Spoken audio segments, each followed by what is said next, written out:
the field I work in, which is management and organization studies, and I look at the people who study either race or capitalism, they seem to be kind of separate populations. So there's one group of people, primarily from some kind of social psychology background, whose primary focus is on race. And they focus on stuff like harmful stereotypes and discrimination, on things like glass and bamboo ceilings, sticky floors, and so on.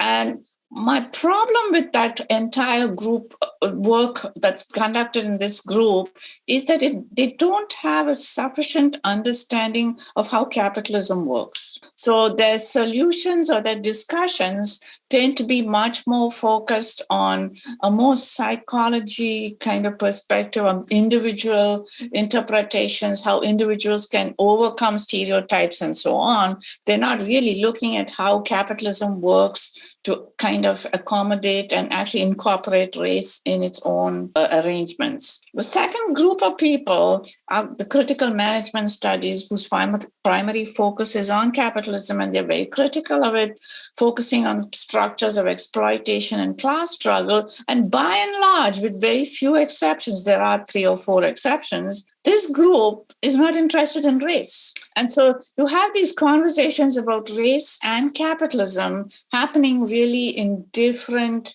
sets of populations, at least in management and organization studies. So that's my impression here. So who has talked about it? If you look at it, race and capitalism is brought together in what is known, I'm sure many of you are familiar with this, in the radical Black tradition, which is really pretty old. I mean, dates back really to W.E.B. Du Bois and the color line. And though he never used the term racial capitalism, that's kind of what he was talking about. Because what he argues is that racial categorizations and classifications are completely take over the whole landscape of modernity. And he talks of global exploitations and expropriations like the Atlantic slave trade, colonialism, and even the rise of industrial capitalism as arrangements in which you do have constant racial categorizations in play.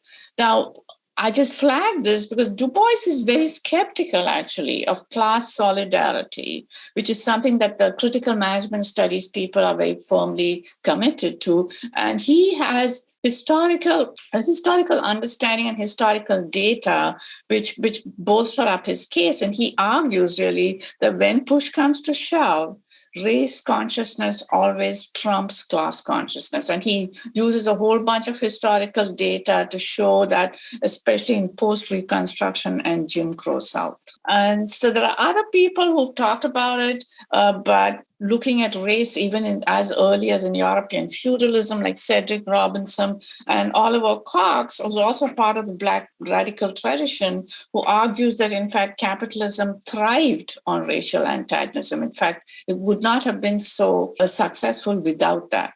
And so but these guys have been talking about this, and then it's almost like they're forgotten and they kind of go into the background.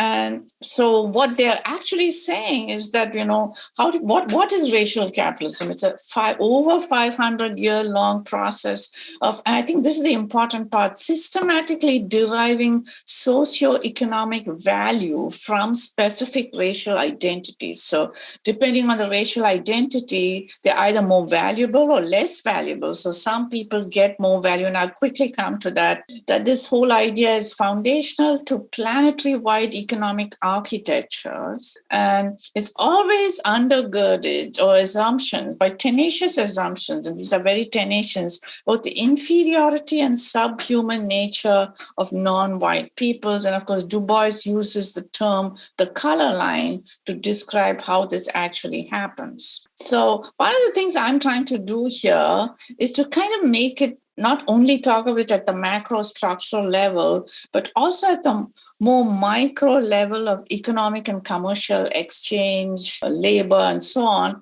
And I was very struck by the ideas of Pierre Bourdieu, and I'll talk a little bit about it and how I found them limited and how I able to expand them. And his idea of symbolic capital, I'm assuming most people in this room know about it, but I very quickly run through. So Bourdieu is famous because he expands Marx's idea of capital, right? He says it's not only a material thing, it's not just finance or land or property. It's actually a whole bunch of symbolic stuff that people have, which serves as capital. And those, I've got examples of what they are, Harvard, a prestigious university degree, membership in clubs, the ability to wear fashionable clothing. He focuses a lot on the appreciation of wines and food, fine food and art as a way of giving you symbolic capital, table manners, and so on. So what I'm arguing is that he missed something. And I think his ideas are very, very useful. But what he missed in his whole discussion is that whiteness also serves as symbolic capital. So any kind of racial phenotype is actually a particular, either it serves as capital or lack thereof. So certain ethnic and national identities can also serve as, but they tend to be mostly white. And so the basic idea here is that whiteness has a greater sociocultural value. That's the point I'm underscoring. Just as he says a Harvard degree has certain value, so does whiteness. And that becomes, therefore, a symbolic capital or an asset in some ways, except it's symbolic. But you carry it with you. And therefore, whiteness becomes actually profitable to those who have it, whereas color becomes actually a liability. If you use the language of finance, whiteness becomes a kind of symbolic capital and color becomes a liability, and you carry these things with you into any kind of commercial economic exchange, which is the basis of capitalism. So how does this also play? There's sort of other additions to this, because this kind of white privilege, and people talk about white privilege, but I'm arguing really that you have to understand it as a form of symbolic capital, but that also gets encoded into various laws that govern property relations. And so the argument here is that property relations, which is very much part of capitalism, of course, is not race neutral. We all know this. Ownership of property was originally historically limited to white men in most of the West, but non-white bodies were actually turned into property through law. And so the legal part of this is really awfully important. And this happens not only in the US, though I've focused a lot on that, but also in other spaces where communal spaces were transformed into commodities held by private owners. And in the book that I'm writing, I get into more detail in Australia and USA, Canada, India, and so on. So what this is all telling us also is that color, or a body with color, also means that there's a loss of social worth because of the valuation system. And so here also, it's well recognized, if you look at US property law, that whiteness has always been seen as one of the most valuable sort of property, which actually Plessy himself says so in the famous Plessy versus Ferguson case. And, there are a whole bunch of race defamation cases, which I don't have time to go through, but I'll just put it on your mind, that throughout the 19th century and for a lot of the 20th century, calling someone who believed themselves to be white, Black, could actually be a cause for defamation in the courts. So you could get damages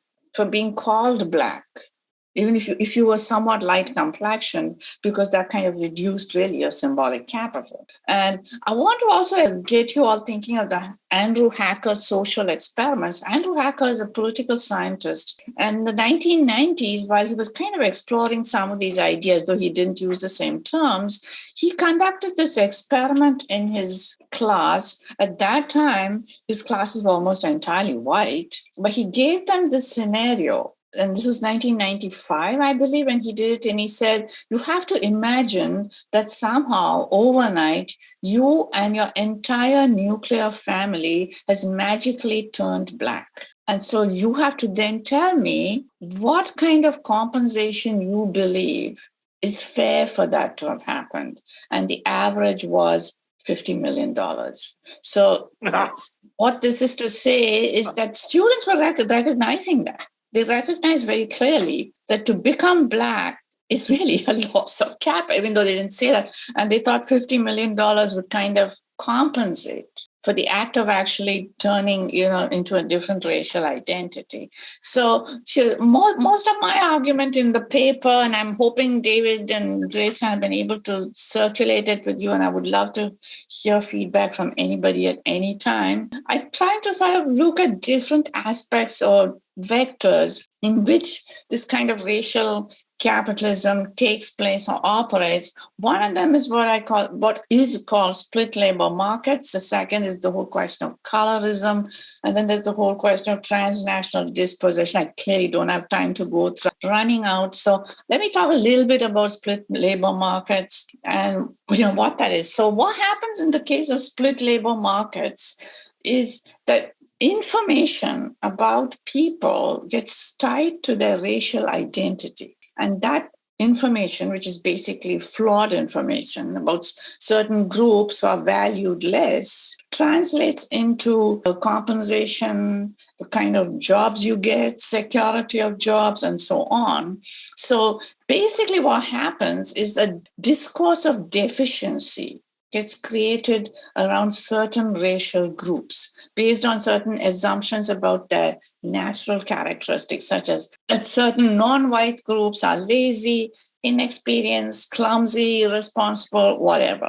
Now, this deficiency discourse then translates into lower wages, job security, and poor working conditions. And the persistence of this creates what economists actually call a split labor market, where people who are equally qualified and talented get systematically poorer working conditions, primarily because of their membership in either gender or racial identities. The gender part has been studied a lot, the race much less so. And so that's kind of what I've alluded to here.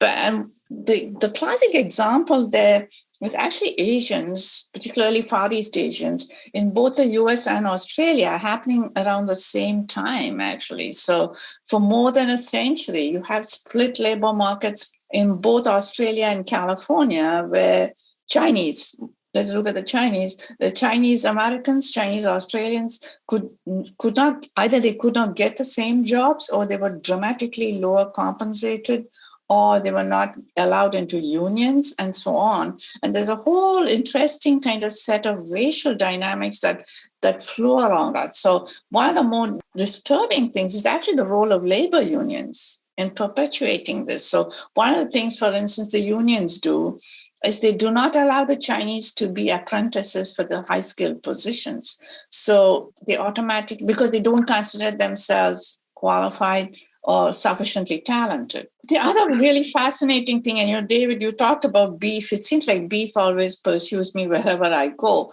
So you have no less a person as Samuel Gompers, who was head of the AFL-CIO.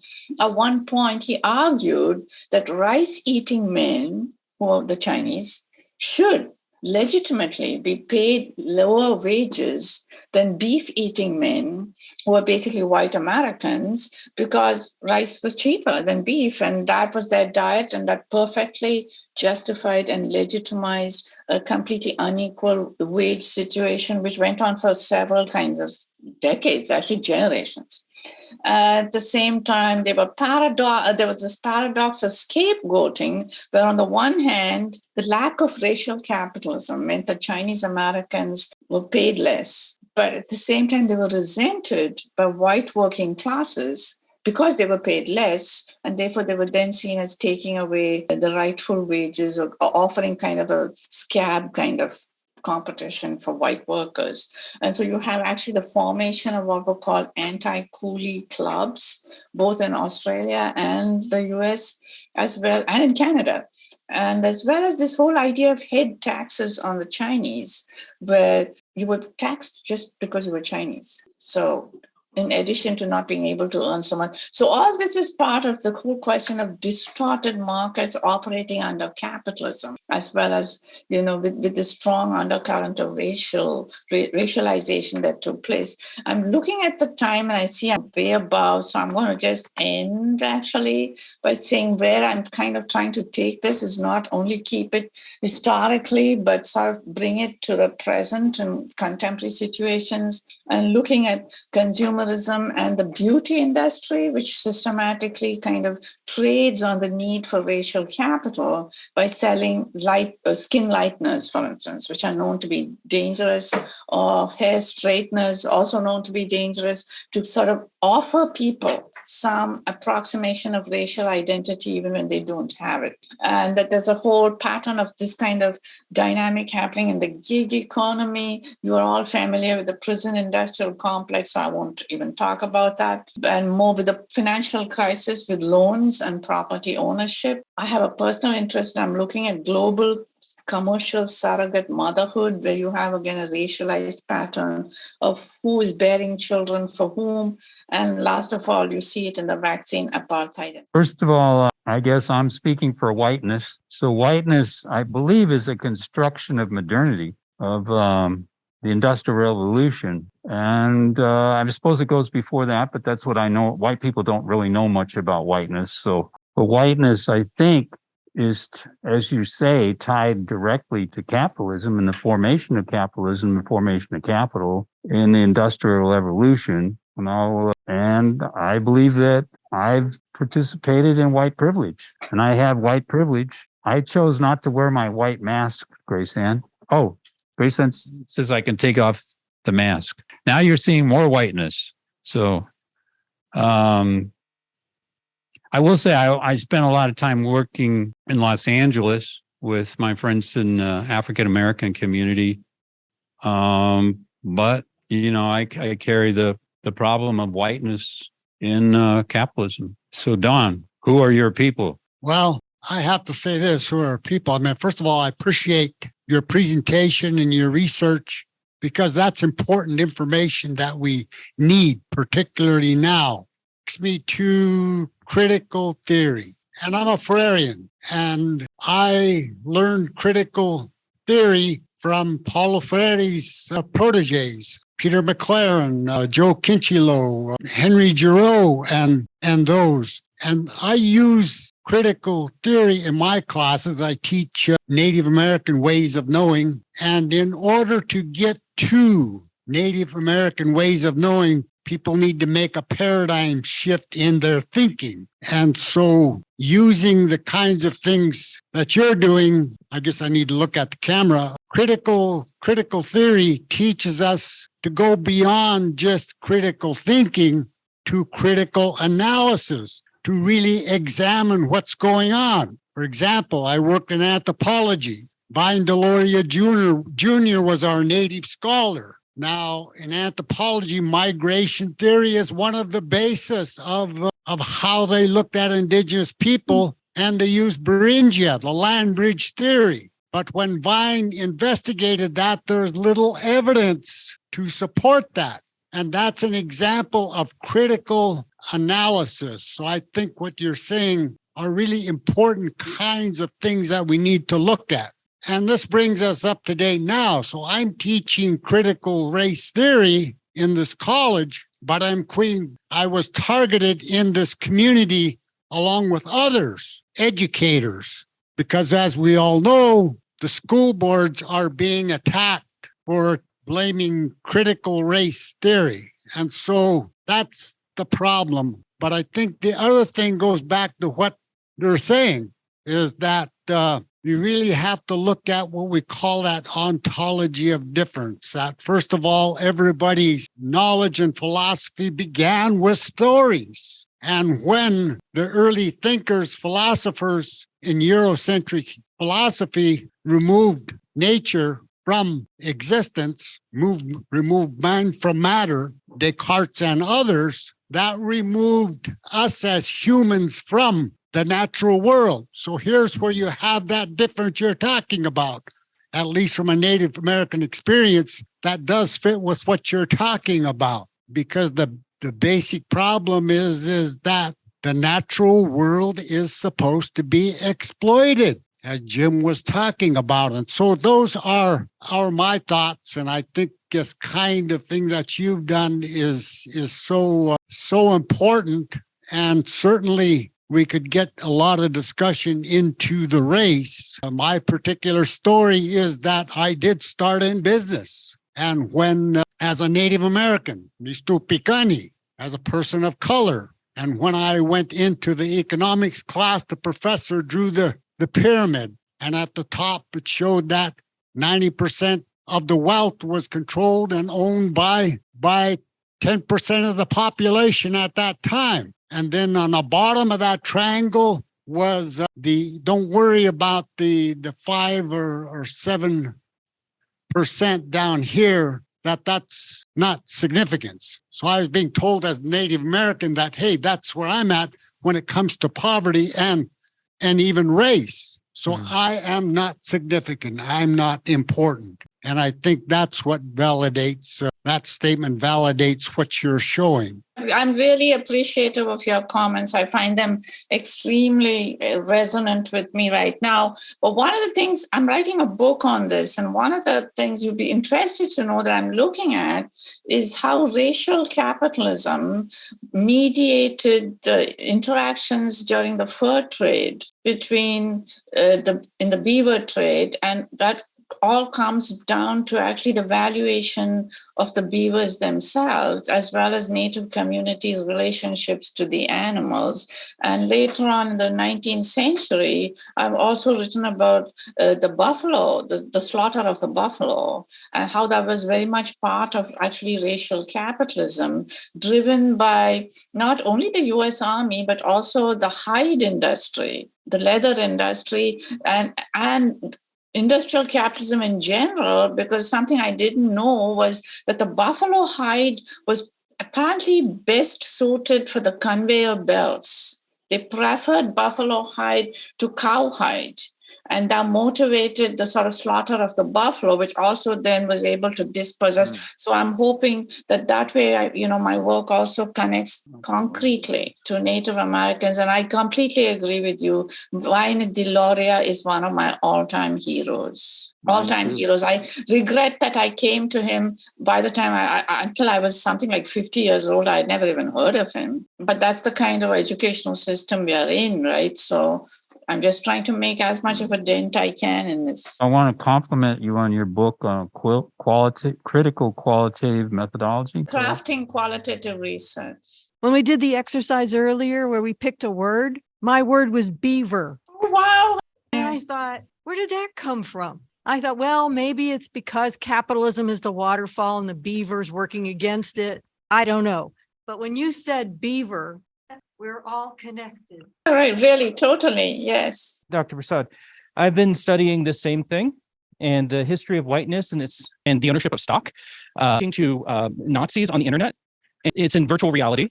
They come in, they make their claims. I listen to what they have to say and how dumb they are. And part of it is I use my strategic use of whiteness, because it turns out I teach critical race theory. I teach a history of whiteness, and I talk about the history of whiteness.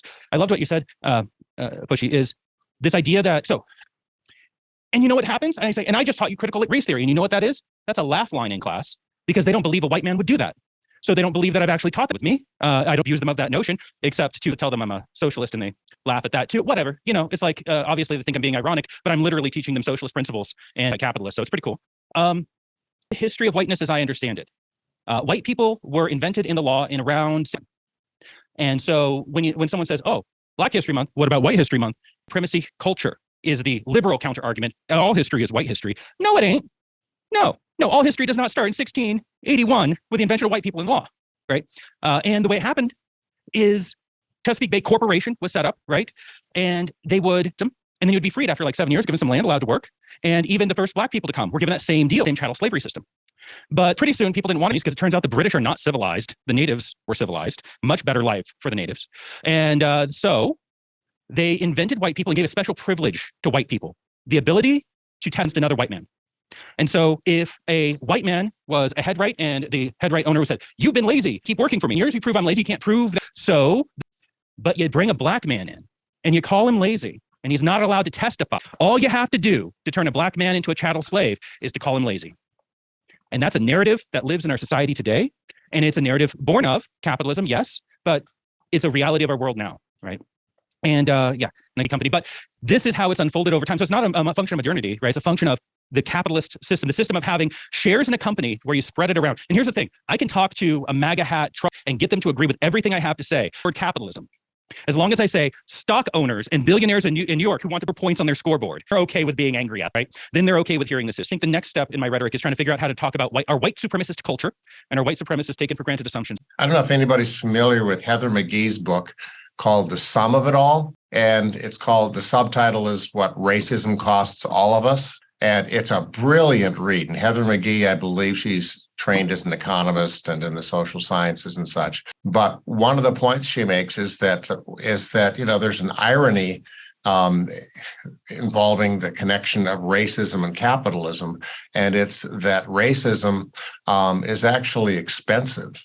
It's not an efficient way of doing things, and it costs all of us. We would all be much better off if we could find a way of getting rid of racism. There would be huge net beneficial benefits that would come from that. So the question I just want to put, if she's right, I want to put this to everybody. If she's right, why does racism persist? Some say that racism is expensive, and it probably is from a holistic point of view. But the heart of the matter is that racism is also a political instrument, and it keeps people in certain positions so that they can be exploited, for instance. I think that's a critical point, that you keep people in precarious conditions because then they are cheaper.